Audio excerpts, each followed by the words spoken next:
दोस्तों नमस्कार, मैं अभिषेक उपाध्याय आप सबका हार्दिक धन्यवाद और आभार व्यक्त करता हूं। जैसा कि आप देख रहे हो कि चुनाव यात्रा हमारी चल रही है गाजियाबाद के अंदर, और हम माहौल क्या है माहौल जानने की कोशिश कर रहे हैं, और चुनावी ऊंट है किस करवट बैठेगा ये भी जानने की कोशिश कर रहे हैं। जैसा आपको पता है कि गठबंधन कहीं ना कहीं पूरा हावी है और जोड़ तोड़ की जो राजनीति है वो चल रही है, लेकिन चुनाव से पहले किधर पाला बदल जाए। जैसे 2000 अगर हम 14 की बात करें तो अचानक से बीजेपी के खेमे में जो है लोग आ गए। ऐसा ही क्या 2024 में ऐसा तो नहीं है कि अचानक से लोग बदल जाएं और गठबंधन की तरफ चले जाएं। और ये भी हम जानने की कोशिश कर रहे हैं जो वर्तमान में प्रतिनिधि हैं उनका कैसा व्यवहार है, और वो जनता के बीच जा रहे हैं या नहीं जा रहे हैं, और विकास कितना हुआ है। इसी मुहिम को लेकर आज हम इंदिरापुरम में हैं और हमारे साथ हैं राधे श्याम त्यागी जी। राधे श्याम त्यागी जी के बारे में हम आपको बता दें, एक तरीके से गरीबों की मदद करने वाले, और आप कह सकते हो कि गरीबों के मसीहा, और कहीं ना कहीं दबे कुचले की आवाज़ उठाने वाले राधे श्याम त्यागी जी हैं। जी त्यागी जी, आपका हमारे प्लेटफॉर्म पे बहुत बहुत हार्दिक स्वागत। धन्यवाद बहुत बहुत आपको। त्यागी जी, पहला मेरा सवाल, थोड़े से सवाल कड़वे भी रहते हैं। कोई नहीं। इंदिरापुरम में पहले भी पार्षद रहे, लेकिन वो कहीं ना कहीं ऐसे विकास जो होने चाहिए थे वो नहीं हो पाए। जैसे आपने एक चौक का निर्माण किया, यहाँ का भी ट्रैफिक रहता था थोड़ा सा, अब चौक हो गया है तो इजीली ट्रैफिक जो है वो सर्कुलेट कर रहा है, घूम रहा है, निकल जाता है। और भी ऐसी कई जगह थी, तो हम आपसे जानना चाहेंगे कि ऐसी कौन कौन सी जगह थी या अब भी हैं जो आपकी नज़र में है जिनको आप विकसित करना चाहेंगे। विकसित करने के लिए भी तो ये है, एक उधर सनी चौक के पास में है कि वहाँ परशुराम चौक बना था जी। वो किसी कारण से राजनीति की भेंट चढ़ गया, वो मूर्ति हटा दी गई। तो हमारा मानना ये है कि इन धार्मिक कामों में जो है लोगों को राजनीति नहीं करनी चाहिए। अभी ये श्री राम चौक बनाया है और सबकी सहमति से ही बनाया है, और बहुत पुराना चौक था ये खंडर हुआ पड़ा था। लोगों ने बार बार मेरे को आवाज उठाई थी, त्यागी जी इसका उद्धार कराओ, इसका उद्धार कराओ। तो मेरे मन में एक दिन आया ऐसे ही, तो मैंने कहा क्यों ना 22 तारीख को ही इसका भी लोकार्पण कर दिया जाए। तो जिस दिन राम मंदिर प्राण प्रतिष्ठा थी उसी दिन आपने ये कर दिया? उसी दिन करी और उसी समय करी। उसी समय करी। बहुत अच्छा। माननीय महापौर आई थी, उन्होंने फीता काट के इसका शिलान्यास किया, तो अच्छा भी लगा, हमें बहुत अच्छा लगा। तो बात करें कि महापौर से या प्रशासन से पूरा आपको सपोर्ट मिल रहा है, विकास के लिए पूरा पैसा मिल रहा है, कोई दिक्कत तो नहीं आ रही है? ऐसी इसमें हमारे लिए कोई दिक्कत नहीं है। जैसे हमारा फंड आता है नगर निगम से, उसमें हमें कहीं कोई दिक्कत नहीं है। हाँ भाई, जैसा सबको मिल रहा है वैसा ही हमें मिल रहा है। उसमें कहीं ये नहीं है कि भाई कोई भेदभाव हो, उसमें किस तरीके का कोई भेदभाव नहीं है। अब बात करेंगे 2024 का चुनाव अब लगभग आ ही गया है, तो गाजियाबाद में कैसा माहौल है? एक मैं आपके संज्ञान में डाल दूं, एक कहीं ना कहीं जनता में एक थोड़ा सा एक रोष है कि जो वर्तमान सांसद हैं जनरल वीके सिंह, वो लगभग 10 साल हो गए उनको, 2 योजना से हैं। तो बहुत सारे गांव ऐसे हैं गाजियाबाद के, बहुत सारे कॉलोनियाँ और बहुत सारी ऐसे कस्बे हैं जहां पर वीके सिंह जी जनता के सुख दुख में नहीं पहुंचे हैं। ये तो उनकी नीति पहले से ही रही है, वो जनता के बीच के आदमी नहीं है जी। उनमें आज भी वही है, मतलब जनरल टाइप अपना, कि हर आदमी से मिलना नहीं चाहते। कोई भी प्रोग्राम हो किसी भी तरीके का हो, हमारे यहाँ कभी कभी कॉलोनी में तो आ जाते हैं, पर बाकी हमारे गांव की तरफ उन्होंने एक बार भी आके झांक के ये नहीं देखा। केवल वोट के लिए आते हैं, और वो भी नहीं आते वोट के लिए भी। बेटी आती है उनकी मृणालिनी सिंह, मैं जानता हूँ, मेरे खूब अच्छे संबंध है उनसे, पहले भी मैंने बुलाई थी। मैं गौरक्षा का प्रदेश अध्यक्ष हूँ यहाँ भारतीय गौ क्रांति मंच का, हमने उसमें प्रोग्राम में बुलाई थी, तो पहले भी हमारे पास आई थी वो। वोट के लिए भी वही आती हैं, जनरल साहब नहीं आते।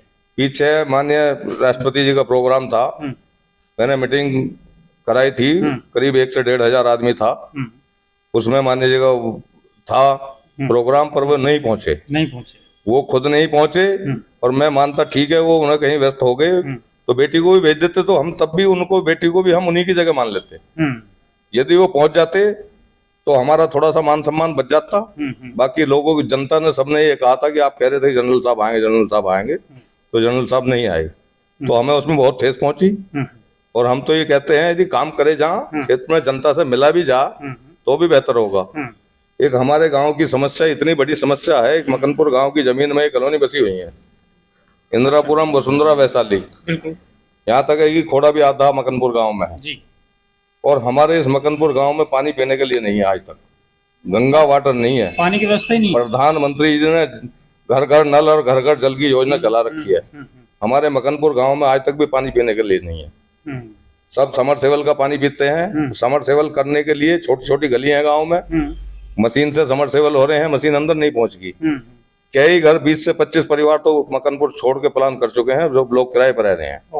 हाँ जी, आवाज उठाते हैं। जीडीए में बीसी को लेटर दिया, सचिव को दिया, सबको पूरे जीडीए में धक्के खाता हूँ। 4 महीने मेरे को हो गए, अभी तक कोई पानी नहीं आया गांव में। सीवर की व्यवस्था इतनी खराब है कि उसे बोल नहीं सकते। आए दिन फोन करते रहते हैं, भैया यहाँ सीवर उबल रहा, भैया यहाँ सीवर उबल रहा। इसके लिए और इसके लिए लखनऊ में नहीं कार्रवाई की। मैं सोच रहा हूँ, प्रयास कर रहा हूँ कि मैं डायरेक्ट जाकर योगी जी से मिलूंगा और मैं इस कार्य को करा के रहूंगा। हाँ, मेरे से नहीं चलेगा, मैं और 10 आदमी लेके जाऊंगा अपने साथ और मैं इस कार्य को करा के रहूंगा। एक सवाल और मैं आपसे करना चाहूंगा कि क्या पार्टियां किसी को भी टिकट दे देती हैं, कोई भारी व्यक्ति को अचानक से टिकट दे दिया जाता है, कोई भी पार्टी जनता से ये नहीं पूछती कि आपको कौन कैंडिडेट चाहिए, आपको अपने बीच का कैंडिडेट चाहिए, तो आपके क्या विचार हैं कि ऐसा कैंडिडेट होना चाहिए जो भारी आ जाए या जनता के बीच का ऐसा व्यक्ति हो जो जनता तक अपनी पहुंच रखता हो, गरीब जनता के अंदर तक, क्योंकि प्रशासन में तो सब अपनी पहुंच रखते हैं, लेकिन जो गरीब जनता के अंदर तक अपनी पहुंच रखता हो, तो ऐसा व्यक्ति होना चाहिए या किसी को भी बैठा दिया जाए? इस चीज की आवाज आप उठाएंगे जी। जो जनता के बीच का प्रत्याशी होना चाहिए कायदे में। अभी हमारी एक मीटिंग हुई थी स्वर्ण जयंती पार्क में, लोगों में बड़ा रोष था। लोग ये कह रहे थे कि हमने पार्षद भी नहीं देखे यहाँ के कौन कौन है, क्योंकि हमारा पार्षद यहाँ मिलता ही नहीं है। तो मैंने उनको तभी बोला था, कैंडिडेट पार्षद या कोई भी प्रतिनिधि अपना चुनो तो अपनी जनता के बीच का चुनो, आपके सामने का हो, जो आपके साथ खड़ा रहे 24 घंटे, दुख दर्द में आपके साथ खड़ा मिले, तो ऐसा आदमी चुनना चाहिए। ऐसे आदमी को चुनते क्यों हो जिसका यही पता नहीं है कहाँ नहीं है। तो हम 24 घंटे मिलने वाले आदमी हैं। यहाँ तक है कि कोई सी बाढ़ छूता नहीं है मेरे से। जो लोग मेरे पास ना आते हों और कार्य मैं उनका ना करके देता हूँ। मैं हर आदमी का कार्य, किसी को लेटर लिखवाना है, किसी की डेथ होगी या किसी का जन्म प्रमाण पत्र बनना है, किसी की कोई भी समस्या है, कोई सी भी बाढ़ हो, मैंने किसी के लिए कोई रुकावट नहीं है, किसी को मनाही नहीं है। मैंने कहा कोई भी आइए, मैं 24 घंटे मिलता हूँ आपको। तो मैं 24 घंटे उपलब्ध रहता हूँ आदमी के लिए।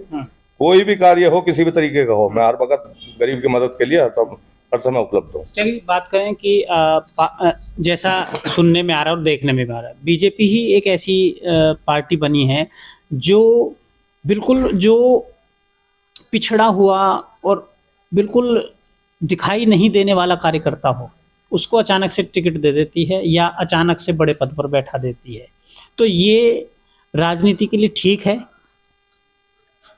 ये हो सके हमारी नजर में न दिखता हो, पर हो सके पार्टी के कुछ हाई कमान की नजरों में ये चीज रहती होगी, भाई ये आदमी काम करने वाला है तो इसको ही मान्यता मिलनी चाहिए कायदे में।